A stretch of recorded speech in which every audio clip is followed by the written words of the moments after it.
weird system. It is. I don't like it.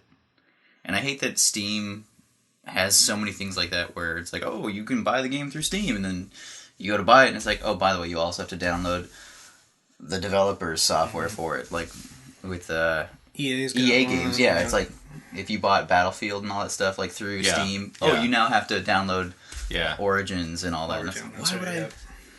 Why do I need to do that? I just wanted one streamlined collection for my games, and now I have to own 14 different things I open up whenever I want to play games. I think that's what Half-Life did the same, maybe.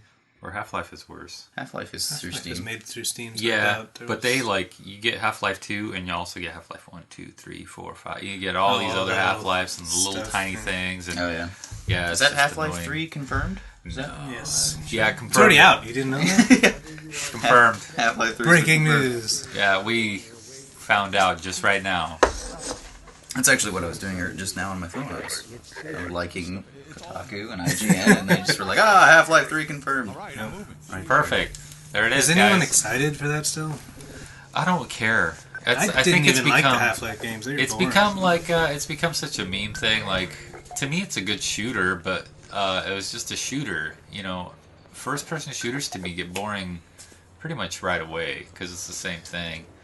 I liked Half-Life 2 because there's a whole zombie thing going, and then there's, they just had little sections, and it was alright. I liked the first one still better because it was an actual horror, it was a little more horrific, it scared the crap out of me. I think it was 2 where you're in that, town, and the head crabs are everywhere, and that guy was sniping around. Yeah. I remember that, Yeah. But I just never got into those games. Yeah, I liked them, but... Yeah, if Half-Life 3 came out, it'd be like, alright, I'll give it They'd have to really shot, I guess. Improve upon their... It's been so long since Half-Life 2. 2004 was when it launched. Over 10 years, yeah. Oh, and I guess, the episodes that they had, episode 1 and 2, too. I mean, they've said for, 6 years now that they've been working on episode 3. Yeah. It better be, 50 hours long or something, I don't know. Maybe their story just isn't good enough. Maybe they feel that it's not good enough of a story, so they... Speaking of old games, Blizzard just patched Diablo 2 and Warcraft 3. They're not content patches, but they're they put out a patch. They make it run on Windows 10 or something. New systems. Yeah, because you have to have an old PC to... Which actually is awesome because I own... Yeah, it's crazy. I still do, yeah. And I haven't even care about that stuff. Diablo 3's out. Yeah. I don't know. I thought Diablo 2 was pretty cool. I liked it. I'll go back to it here and there, once every 3-4 years, But I only like the first 2 acts. Once you get in the swamp, I really don't like it. The jungle. I don't like it. So I'm I don't really want to play this anymore because those little guys. So that's when I quit. Yeah. I thought Diablo 3 was fun, but I didn't put nearly as many hours into it as 2. Right, yeah, Diablo 2, I'm also a different person now. I don't have that many hours. I played so much Diablo 2 when I was in high school, so... I was talking to Chrissy about that a little while ago. We were talking about our video gaming. She's like, I had a kid at 16, and so I've been like a mom, so whenever we play games together, she's always like, well, what does that even mean? I was like, I have to explain everything. I'm like, okay, this is how you build your character for MMOs and whatnot, and you want to stack these sort of stats, and... She was like, I was a mom. I was like, I just went back through my World of Warcraft account, and I found out that I have a year of /played game time amongst all my characters combined, and I haven't even played that game in 4 years. So that says something. Years. Nice. Really disappointing. I thought about that fact. I realized, you know what, I probably should have done something with my life. I don't know. Well, you did. You did something with your life. You played Warcraft. Something more productive, I guess. That's overrated. I don't want to get into... we're not going to get into too heavy philosophy here. Got it down already. Yes. Yeah, I'm already it's overrated, guys. I played a lot of EverQuest. Episode's over. Yeah. Did you guys play that? I played EverQuest 2. I only played EverQuest, and I liked it. Kevin's house, or at Spencer Hoppus's house. One of my other friends that had it. But my parents were like, we didn't have internet until 2000. I had such bad internet when I was playing EverQuest 1. It was 56K. and like there was load areas where you'd go through it and it would have to load. I would go outside and play basketball and come back in while it was loading, and like there's like music playing during the load, and it would end. It was taking so long to load that they just ran out of music. That's hilarious. And there's this one little corridor leaving the gnome city. My guy was a gnome, and it was just like a little corridor, and all the walls looked the same, and it was like one of those twisty ones. So I'd go in, and sometimes he would spawn crooked, or he'd zone out crooked, and I was like, which way did I come out? And then I go the wrong way, and now I'm going back. I just came from... That's like 45 minutes of wait time there, because that's 3 loads if you do it. Young kids will never know the struggle. They will never appreciate it. They'll never know. We've got like high-speed bandwidth now. Everything's instantaneous. And games don't even have loading areas at all now. Like, they got rid of them. I had that, that dial-up modem thing going on, and my sister was kind of a phone freak, and all it took was just that, and then, ooh, you're on the internet. I was on the internet. Yeah. Thanks. I was downloading an MP3, of my favorite Metallica song that I wanted to hear 20 times. Right. Dang it. 5 megs. 3 days later. And then it's a bad file. It's a bad file. 30 seconds and it was like... How did they figure out to do that so early on? Trolls. Yeah. It's crazy. Did you set a timer? Do we have to stop this in segments? This thing is good, man. This thing will go on forever, dude. That's the best thing about going straight to computer. Yeah. Yeah, no worries. We should have done this the whole time then. I know. Yeah, That's work for you and... It's all what's it called? Trial and error, Yeah. I mean, I like the whole multifaceted camera thing, but like, I watched other vlogs and they're like, just get 3 guys. Simpler, less work. In line. Yeah. But then most of the guys actually didn't have a green screen or anything. They just had like a white background, But I really like to show B-roll stuff, what we're talking about. Mm-hmm. So I was thinking of having like maybe a TV back there instead and just have it show whatever. But then I was like, Dora the Explorer, and then we could learn Spanish. Dora the Explorer. Yeah. Yeah. The Explorer. Yeah. Dora. That's how I say it. Dumbledore the Explorer. Dora it the makes Explorer. more sense. Hey, look in the mirror, Dora. You explorer. Yep. That's good. It's good. He worked. That's what I thought. You got me going. I don't even... I've never seen that show. Oh dear. Alright. Dora the Explorer goes to Jersey, alright? She goes down and looks up some murder scenes, okay? She's a cop. I don't know why she's a cop. She's a cop from Southie? Like, I guess. It's kind of a Boston accent, not really. I guess. Jersey. What are you doing? I don't know. I don't know New Jersey very well. New Jersey is just, I don't know, anything with... You're not nearly orange enough. I guess, yeah. Fake tans. The Division is in New York, right? Mm-hmm. Manhattan, or is that the next expansion? Yeah, it's in... it's kind of neat how they did it. It's like all of New York, actually.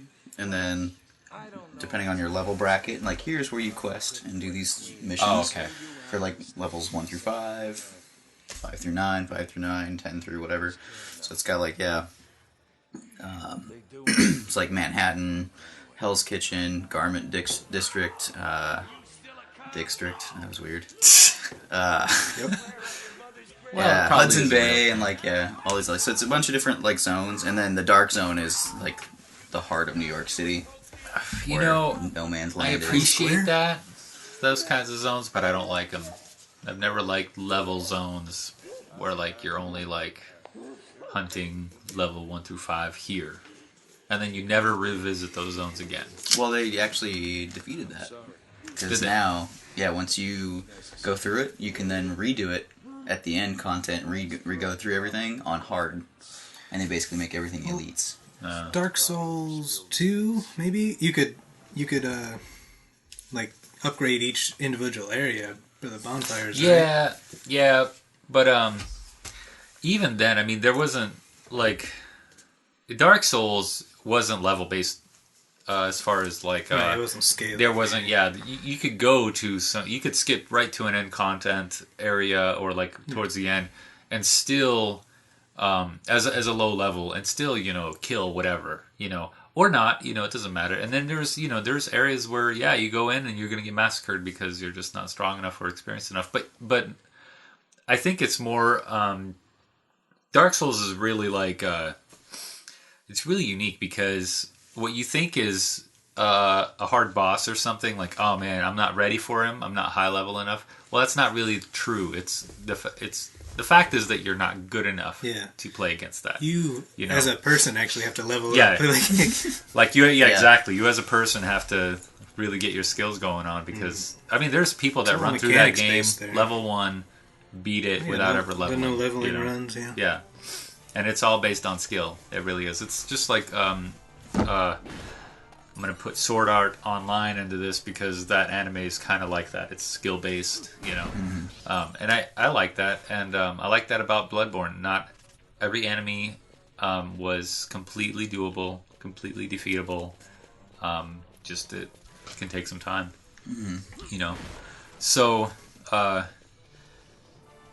I also, I'm going to bring Final Fantasy 12 into this because there is... You'd go through the map in Final Fantasy 12 and it's what you thought was a low-level map. Okay, there's some low-level creatures, but if you go the wrong way, if you go to a little tiny area, there's like a pretty powerful monster waiting there, like 23 level monster, like right at the beginning, like if I remember correctly, right in the beginning, one of the first things you do, you go out and there's a T-Rex roaming around. He doesn't aggro, thank God, because he'd massacre you. He's like level 20 something, way above where you start out. And all you're doing is trying to kill a cactus or something, or a tomato or whatever. And so... Ninja? yeah. Swiping. Yeah.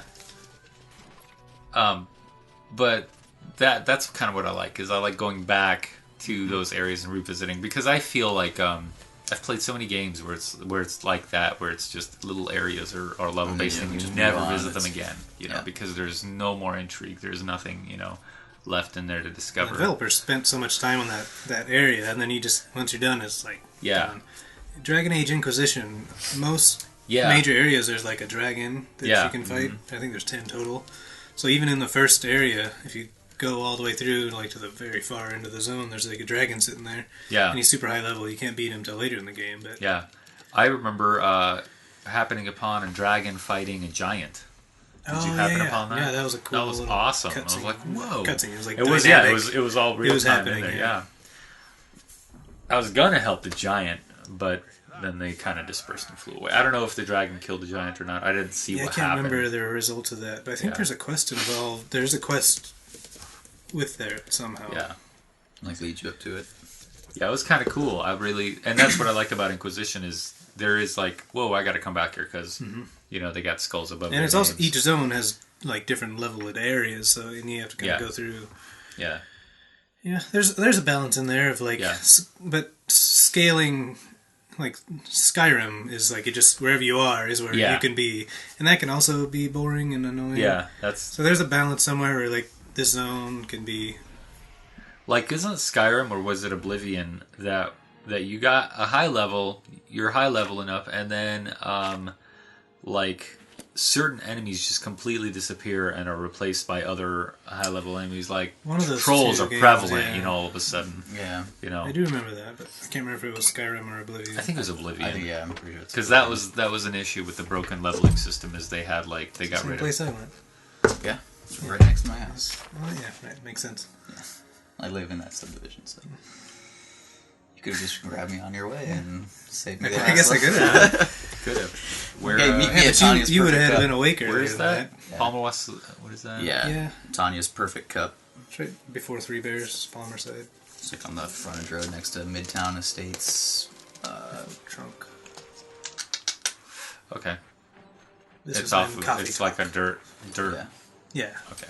I know what that is. Yeah, little frontage road. But yeah, and I do appreciate that. Like it's like you were saying about the developers. They spent so much time on it. So it's like in back to World of Warcraft. Like when they were like, oh, now that you're at that level cap, you can redo these dungeons in hard mode. And I thought that was really smart because you've already spent the time making it. So why not just spend like a little bit more time and make it. I just like going back to areas and discovering new things about it. going back later and like maybe that dragon blocks something else, like maybe a whole new area or something. And I've run into that in games too. Well, it's and like I thought the that was really neat. Metroidvania style of gameplay. Yeah. Where you go through the same castle, but there's like little areas you can't get until you have the double jump or the super rocket. Right. Yeah. So then you get to go back and through the same area, and you see more, and it's expansive. Yeah. Like Symphony of the Night, you play that whole castle, man. I and then you think you're done, but if you do it right, you just play the whole castle upside down. And you're like, holy crap! How do they design this to where you can still traverse the whole thing it's upside mind-blowing, down? Yeah. And then you see it like because if you were going through the first time, like that ceiling looks sort of weird. There's like a jut coming out. Yeah. That's so you can jump off of it when it's upside down, and that was crazy. Yeah. Have you ever played that Symphony of the Night? I haven't. It's one of my favorite. Games, it's one of the favorite Castlevania games out there of mine. I think it's great. I agree. I got a hunter knife. Spoilers, by the way. Yeah. I think it's a hunting knife. When did that game come out? Oh, it was PS1. Yeah. Okay, yeah. So spoiler alerts are no longer. It's null and void at that point. Yeah. What do they call it in law? It's like anything after 10 years is considered. Yeah. Anyways, I got this hunting knife, and it does okay damage, but it attacks as fast as you can press the button. So you're sitting there like like a skeleton. Nice. And the numbers come up, just scroll up. It's great. It's so it just gives you just that pleasure, like I'm just murdering this thing, just jacking him in the eyes. Yeah. That game has so much hidden stuff. Like you can go through the whole thing without doing any magic. But if you do like the right Street Fighter combo, you throw a fireball, summon demons, and like you can go through the whole game without doing that. Yeah, and you discover it through like trial and error. Yeah, just button mashing. Yeah. You're like, and once you discover it, it lists it in your thing. Yeah. Oh, nice. It's really cool. There's a lot of really cool things in that game. The end boss is so freaking easy. Yeah. You stay in one corner, duck down until things happen, and then you sit there and it's so easy. Stab away with your. There's the weapon called the Kriskrim. Did you ever get that? It's the sword, but you hit the button, it just attacks like 10 times, and you can just play through that whole game just walking forward. It kind of ruins it, but it's also the coolest weapon in the world. They have kind of quite a bit of those. They have a lot of really cool weapons. I like the secrets in there. And once that castle turns upside down, I love that part. Everything changes. All the enemies just get super boosted. You can beat the game without flipping your castle. The ending's super unsatisfactory. It's like, well, that was lame. Yeah. But then you find out, that's the bad ending. You messed up. Yeah, you didn't put on the goggles. It's also really obscure how you're supposed to beat that game to flip it. You have to wear the goggles and fight the boss at the right time. Yeah, and you don't know to wear the goggles, really. There's just little item description hints is like the clock tower. And that to me is like Dark Souls. That's what I liked about it. Is you don't really spell it out for you. This is where you go next, dummy. Figure it out. Yeah, dummy.